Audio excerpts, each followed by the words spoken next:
decíamos que depende de dónde estaban puestas las raíces para que se vea la fecundidad, con el ejemplo del árbol, la fecundidad de la persona. Entonces así depende de dónde se ponen las raíces para encontrar la felicidad, de acuerdo a lo que nos va presentando el Salmo 1. Vamos a ir ahora un poco más en detalle, como cuando vamos leyendo palabra por palabra para ver qué significado tiene. Descubrimos que feliz es la primera palabra del Salmo. Todo nos está indicando que es una buena noticia o una buena nueva o una bienaventuranza. ¿Se recuerdan las bienaventuranzas del Evangelio? Están en Mateo, están también en Lucas, las más conocidas son las de Mateo, que dice: felices los pobres, porque de ellos será el reino de los cielos. Bueno, allí también están desarrollando el tema de la felicidad, que es un tema que, si nosotros nos ponemos a pensar, siempre está en la vida de las personas, porque muchas veces decimos: quiero ser feliz. Cuando le preguntas a unos niños, o le preguntas qué quieres ser cuando seas grande, te van a responder: quiero ser feliz. Es ese llamado que Dios mismo nos pone en el interior de deseo de la felicidad, ese llamado a la plenitud que tenemos. Todos queremos ser felices, está bien. Y entonces este libro, que el libro de los Salmos, es un libro sapiencial que está presentándonos la sabiduría, enseña, bueno, cómo podemos ser felices. Si pusiéramos un título de hoy, no diríamos capaz felices, o empezaría a sentir, ¿no? Cómo alcanzar la felicidad, ¿no? Como los libros de autoayuda, ¿cierto? Sí. ¿Qué título tendría? Bueno, cómo estar bien, cómo sentirme bien y ser felices junto a Dios. Sí. Sí. Esa búsqueda interna que todos tenemos. Y entonces allí nos dice, vamos a ir a los verbos. Presenta 3 verbos. Feliz el hombre, pero los presenta en forma negativa. No dice feliz el hombre que va, no. Feliz el hombre que no sigue el consejo de los malvados. ¿Sí? Después presenta otro verbo. Ni se detiene en el camino de los pecadores, ni se sienta en la reunión de los impíos. Si nosotros seguimos el contenido, podemos ver acá una progresión. ¿Por qué? Porque cuando nosotros vamos caminando al lado, es porque estamos junto o en el grupo de una persona, pero todavía no estoy comprometido en nada con ese grupo, simplemente voy caminando. Cuando me detengo, listo, vamos a ver entonces, me detengo mientras que voy de camino, ya estoy prestando atención, estoy a la escucha de lo que el otro me va a decir. Ya no voy simplemente al lado. Es un paso más, porque me detengo, presto atención y escucho. Ni se sienta en la reunión con los impíos. Ahí tenemos adjetivos, ¿no? No sigue el consejo de los malvados, que es el mismo contenido que pecadores, el mismo contenido que impíos. Pero muestra esta progresión. Ni se sienta. Cuando yo ya me siento, es porque participo, me comprometo o me involucro en un proyecto ya con la persona. Bueno, vamos a conversar, vamos a ver, nos sentamos acá, bueno, ¿cómo vamos a hacer este proyecto que tenemos? ¿Qué vamos a hacer? ¿No? Es ya sentarme y ponerme a dialogar en la reunión, como dice, con los impíos. Entonces ahí estaría el contenido. Feliz el hombre que no sigue ninguno de estos 3 pasos. Ni camina junto, lo sigue, ni se detiene con alguien de ellos, ellos, Ni se siente. ni se sienta y se compromete a hacer un proyecto juntos. Y entonces dice, en oposición a todo esto que no tiene que hacer, bueno, pero vos en un momento llegas a preguntarte, ¿pero qué tiene que hacer esto? Y acá viene. Sino que se complace en la ley del Señor y la medita de día y de noche. Entonces acá hay dos verbos importantes. Uno, ¿cuál es? Complace y medita. Y el otro, medita. Complacerse. A ver, ¿qué les parece qué significado tiene complacerse? Que algo que me complace es algo Que comparto el placer. Que comparto el placer. que me gusta, que me da gozo, alegría, complacer. ¿Cómo es tu nombre? Patricia, Como dice Patricia. que se comparte el placer, sería. Muy bien, muy bien. Algo que realizo y que me gusta y que me da alegría, que se complace en la ley del Señor. Aquí, si vamos al contenido, estaría diciendo, en otras palabras, que la ley no es para cumplirla porque estoy obligado a hacerlo, sino que tengo que sentir la alegría de vivir esta ley. Esa ley me tiene que dar alegría. Por el amor, la amo tal como amo, oh Dios, tu voluntad. Dicen algunos salmos, o como amo, Dios, tu ley. Y esa ley es mi alegría, ¿no? Entonces, ahí estaría el significado de qué es de complacerse en la ley del Señor. Que me agrada, que me gusta, que me da felicidad. Estoy enamorado. Muy bien. Estoy enamorado. Y esa es mi alegría, encontrarme con el Señor. Vamos a ver algún versículo que esté relacionado con sentir gozo o felicidad en la comunión con Dios. Por ejemplo, Juan 4:34. Nos acercamos al Evangelio. Juan 4:34.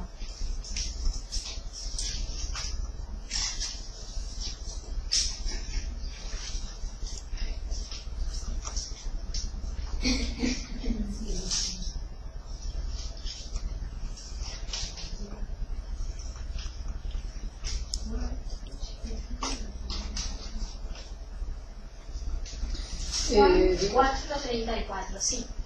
Jesús le respondió: mi comida es hacer la voluntad de aquel que me envió y llevar a cabo su obra. Muy bien. Otras traducciones dicen: mi alimento es hacer la voluntad del Padre. Sí. Aquí dentro del significado de este versículo del Salmo estaríamos en esto de que la ley o la Torá es como el eje de vida, es lo que me sostiene, es mi alimento, dice, mi sustento, mi fundamento. Y en eso siento alegría. Vamos a la segunda parte. Decíamos que son dos verbos, ¿no? Uno era se complace la ley del Señor y también medita la ley del Señor de día y de noche. Este verbo que usa en hebreo es el mismo verbo que usa cuando está mostrando, cuando está describiendo el rugido de una paloma. El arrullo de una paloma o el rugido del león. O bien usa también este término para hablar de la murmuración. Vamos a ver dónde está repetido, por eso vemos las citas, por ejemplo, del sonido de la paloma en Isaías 38:14.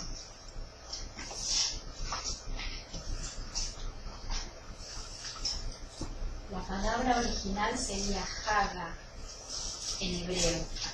¿Con H? Sí, eso, como áspera, como una roca. Isaías 38:4 sería O 14. O 14. 38:14 sería el arrullo de la paloma. ¿Sí lo tenés? Estoy guiando como una golondrina, gimo como una paloma. Bien, usa esa palabra para decir gimo como una paloma. ¿No? ¿Ustedes recuerdan cómo sería el sonido de la paloma? Es, ¿qué tiene? Reitera. Una vez, dos veces, tres veces, ¿no? Ese arrullo. Y, por ejemplo, también en Isaías 31:4, el rugido de un león. 31. Isaías 31:4 usa esa misma palabra, haga, cuando describe el rugido de un león. Porque así me ha hablado el Señor, como gruñe el león o el cachorro de león sobre su presa, cuando se llama contra él, a todos los pastores sin dejar empiezo de nuevo. Porque así me ha hablado el Señor, como gruñe el león o el cachorro de león sobre su presa, cuando se llama contra él a todos los pastores sin dejarse intimidar por sus gritos ni amedrentarse por el tumulto. Así el Señor de los ejércitos bajará a combatir sobre la montaña de Sión y su colina. Muy bien, ahí usa esta palabra, ese mismo verbo, para mostrar ese rugido del león. Si nosotros comparamos el sonido de la paloma, el sonido del león y la murmuración, encontramos que hay una repetición, ¿verdad? O una lectura continua, algo que se repite una vez, otra vez, otra vez, ¿no? Que la medita de día y de noche. Vamos a ver en el libro de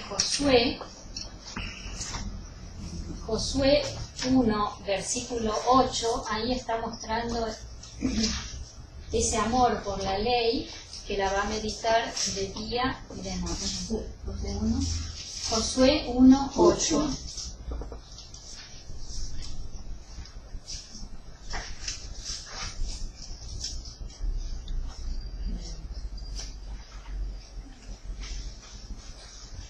¿Qué libro está ahí? Josué 1, 8. Sí, lo puedes leer. Sí.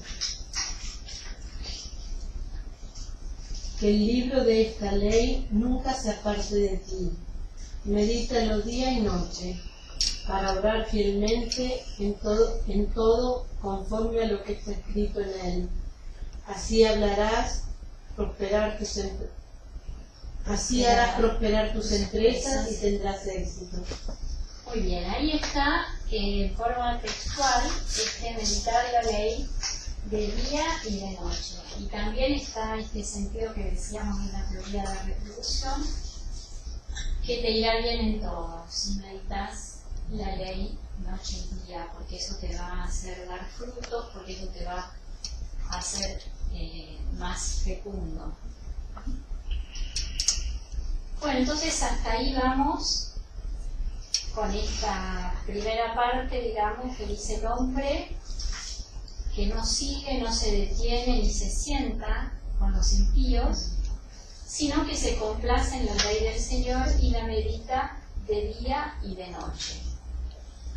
Y ahí estaría el concepto, no sentarse, seguir, ni conversar en la reunión de los impíos, sino dedicarse a la ley del Señor, decíamos, no en el cumplimiento, sino con un amor profundo.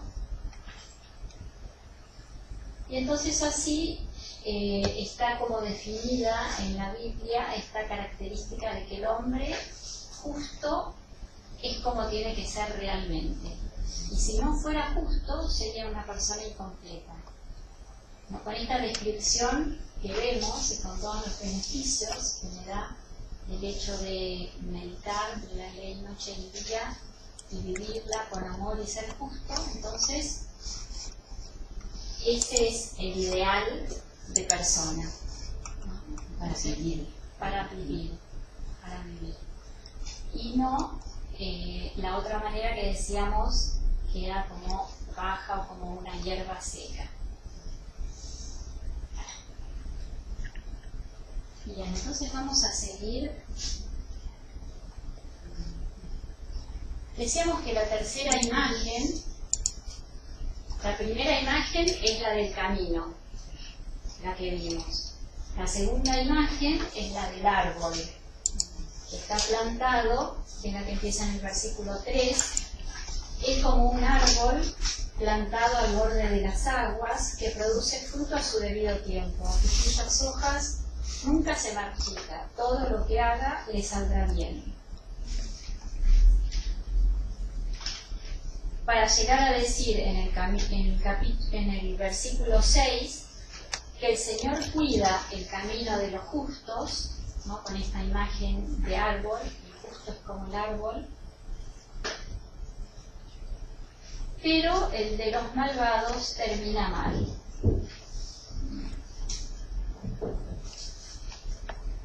Entonces, mientras el camino del justo todo le va bien, el camino del malvado le va mal, termina mal. Pero en esto miremos cómo cambia el sujeto, porque dice, porque el Señor, el sujeto es Señor, cuida el camino de los justos, pero el camino de los malvados termina mal, como si estuviera predestinado. No, faltando allí el sujeto, no dice el Señor hace que salga mal su camino, sino solo, muy bien, claro, sino que uno solo, cuando no actúa bien, es el que está perjudicando. Porque si miran bien el versículo 6, porque el Señor cuida de los justos, pero el camino de los malvados termina mal. No está con el mismo sujeto, sino que el camino del malvado es por el mismo malvado que produce este malestar, por su propia responsabilidad, ¿no? Es decir, uno mismo es el que está allí optando. Entonces, en la segunda estrofa que veíamos esta imagen del árbol, tenemos el justo como árbol y el impío como paja.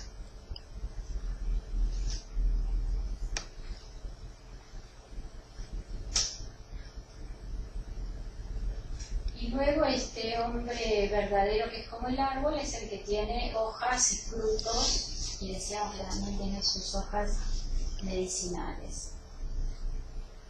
Entonces está aquí, en esta segunda estrofa del árbol, está en oposición a el árbol fecundo con la paja. Y esta imagen está tomada, una imagen agrícola, que está tomada de la ventilación de la semilla como se realiza en Israel. ¿Por qué? Porque con esta imagen que va poniendo del viento, la semilla que hace se presiona, claro, en la producción de la semilla, en el cuidado, en la agricultura. ¿Qué hacen para ventilarla? Se machaca y luego se la lanza al viento. ¿Por qué? Porque vuela toda la cascarilla seca y la semilla cae y así queda limpia. Entonces el salmista toma esta imagen agrícola justamente de cómo ellos trabajan en la agricultura, en la producción de la semilla. Entonces está el Salmo describiendo ese proceso de limpiar esa comparación, la semilla, ¿no? Entre el hombre y la naturaleza, lo que están viviendo ellos, ¿no? Si nosotros lo llevamos al mensaje, es el viento, lo podemos interpretar como el viento del Espíritu que va limpiando todo lo que nos corresponde y la buena semilla cae. Si pensamos en el Evangelio, podemos también relacionarlo con el trigo y la cizaña, que crecen juntos, y la selección es al final. Y tiene, es como tercera imagen, este concepto del destino final, donde se revela el sentido último de todas nuestras elecciones. Porque si bien el Salmo está hablando de un discernimiento del camino del bien o del impío en el camino del mal, después, de acuerdo a esas elecciones, va a ser esto que estamos ejemplificando acá en la diapositiva, que dice tercera imagen, es la del destino final. La encontramos al final, cuando en el versículo 4 empieza todo el tramo último de los 3 versículos. No sucede así con los malvados, ellos son como paja que se lleva el viento, por eso no triunfarán en el juicio, ni los pecadores en la asamblea de los justos. Porque el Señor cuida el camino de los justos, pero el de los malvados termina mal. Y ahí está esta imagen del destino final. ¿Qué pasa con los justos? ¿Qué pasa con los malvados? ¿A qué pasaje del Evangelio les hace acordar? Al juicio final que está contado en Mateo, que dice los que están a la derecha y los que están a la izquierda. Sí, los cabritos y las ovejas. Muy bien. Bueno, esa imagen está aquí en el Salmo y nos va un poco diciendo qué es lo que sucederá. Vemos toda la evolución de cómo presenta primero la felicidad con el camino, luego con el árbol en oposición a la paja, luego muestra este destino final. ¿Qué pasará con unos y qué pasará con otros? Ajena, la paja se quemará eternamente. La paja se quemará eternamente. Muy bien. Y entonces, ¿de qué depende esto? Decíamos que dónde están hundidas las raíces. ¿Dónde están hundidas las raíces del árbol, que si está en una tierra seca y árida, o si está en una tierra fecunda, o dónde están hundidas nuestras raíces? Y vamos así empezando a apropiar el contenido del Salmo para de alguna manera ir cerrando el estudio de este Salmo, que vieron que uno puede ir entrando y lo va como profundizando, como deteniéndose en cada verso, en cada palabra, en cada verbo. Primero viendo qué quiere decir el salmista para luego sacar un mensaje que lo vamos a ir sacando ahora hacia el final de la clase y con eso concluimos. Luego de haber visto todo este desarrollo que decíamos, la sabiduría de la persona que alimentada del Señor va realizando su camino de felicidad, ¿qué otro mensaje lo podrían apropiar a su historia? ¿Qué les gustaría compartir leyendo este salmo? ¿Cómo lo podrían aplicar? Aprender a meditar las leyes del Señor de noche y de día. Sí. Porque eso es un continuo aprender hasta la segunda de este mundo. Es decir, conocer la ley del Señor. Porque uno lo dice así como si fuera propio esto. No es, esto no es, es de Dios. Él me enseña. Él me dice, medita mi ley y vas a ver que vas a ser un árbol bien plantado y vas a dar fruto. Y lo puedes ir aplicando. Y lo puedo ir aplicando con la ayuda de él, porque eso no, sin él no puedo. Sola no se puede. Y lo demás que ellos diría palabra, comunicar la palabra, toda, ¿no? Sí, claro, no todo es ley, digamos. Claro, todo. Toda la palabra, todo. Es una en el contexto de Israel ellos están hablando porque claro, haciendo referencia a la Torah, pero nosotros lo leemos en nuestro contexto de la Biblia y estamos haciendo referencia a la palabra de Dios. Claro. Entonces diríamos, bueno, meditar la palabra de Dios noche y día. Exacto, sí. Y el otro mensaje que yo veo es que en este camino el Señor siempre nos va acompañando. O sea que no estamos solos. No. A pesar de que nos apartemos del impío, del grupo de la mayoría, siempre el Señor va a estar nuestro lado. Es tremendo ver la corrupción. Millones de personas que no tienen agua, no tienen que tomarme. Por ejemplo, la patria de uno, ¿no? En el mundo, bueno, es impresionante. Y uno a veces se siente solo, pero si uno busca acá, lo busca a Dios, sabe que no está solo. Yo me comparo como el árbol. Me encanta la naturaleza, bueno, eso. ¿De qué me nutro? ¿De qué agua? ¿Cómo riego mis raíces? ¿No? Para mí esa es la meditación de ahora, ¿no? El árbol que estoy plantado, bueno, veo también de qué me voy nutriendo, qué es lo que me está dando vida. Te invita a nutrirte del Señor. Sí. ¿Qué es el agua para que me riegue, ¿no? ¿De qué nombre le pongo al agua? Perdón, ¿y qué es el agua también, tomando lo que ella dice? Sí. El agua o diferentes elementos en distintos momentos de la vida.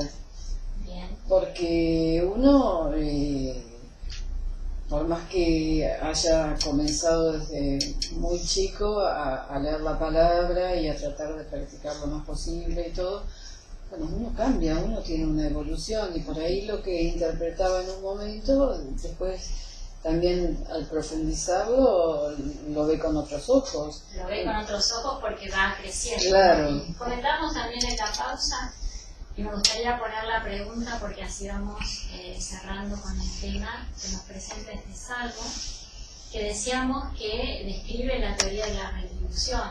El justo le va bien y al impío le va mal. ¿Es así en lo concreto de lo que encontramos? No siempre, porque ¿Qué podemos decir? Lo que podemos, perdón, ¿no? Porque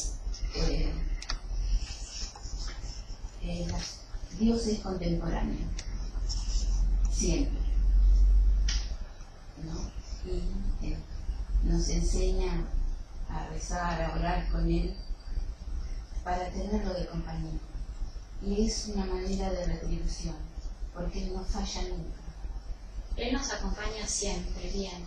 Pero estábamos hablando algo con Marta, y me gustaría que si puedes compartir. Claro, a mí me quedó, o sea, por un montón de circunstancias familiares y todo, esto de que si yo sigo junto al Señor, o que se crea esa expresión que dice, bueno, que el sol sale para justos y pecadores.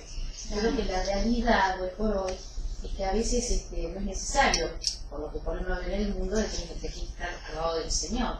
Mucha gente le va bien y sin embargo no es todo. Entonces, evidentemente, por supuesto, nosotros tenemos la fe, es otra vivencia, es otra. Es decir, a pesar, yo creo que de los malos momentos, uno sigue aumentando en su fe y sigue creyendo a pesar de los malos momentos, porque de eso los justos tampoco. En este mundo, las enfermedades, los malos momentos, eso lo pasamos todos. Puede sucederle a un justo o a un impío. Decíamos que esta teoría de la retribución luego está confrontada en el libro de Job, cuando cuenta que él, es justo y sin embargo todas las desgracias que le pasan. Sin embargo, ese gran don era el de la fe, ¿no? Todas esas pruebas lo llevan a crecer en la fe. Entonces, en el camino de la vida, como nos va presentando aquí el Salmo, presenta justamente en el camino de la vida, se van presentando, decíamos al inicio, que este Salmo nos muestra la lucha, como el 150 nos muestra la fiesta. Y ahí tenemos el desarrollo de toda la vida que se va realizando entre tareas, lucha y fiesta cuando vamos celebrando. Y entonces en el camino de la vida se me va presentando todo, aunque medito la ley del Señor noche y día, puede ser que a veces me vaya mal.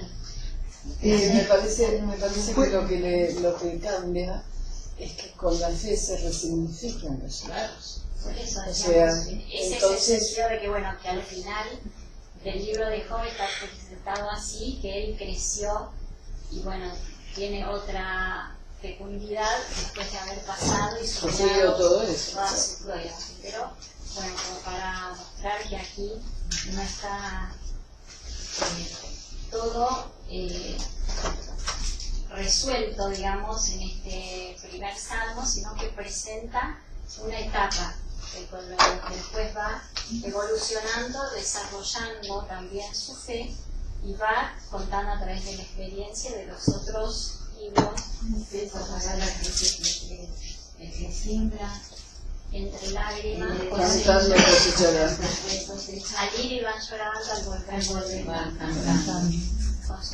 ¿Puedo decir algo? Yo también, cuando lo leímos al principio, decía, ¿qué es ir bien? ¿Qué es que a uno le vaya bien? Porque incluso las iglesias pentecostales, las nuevas iglesias, hacen mucho hincapié en que el que cumple le va bien.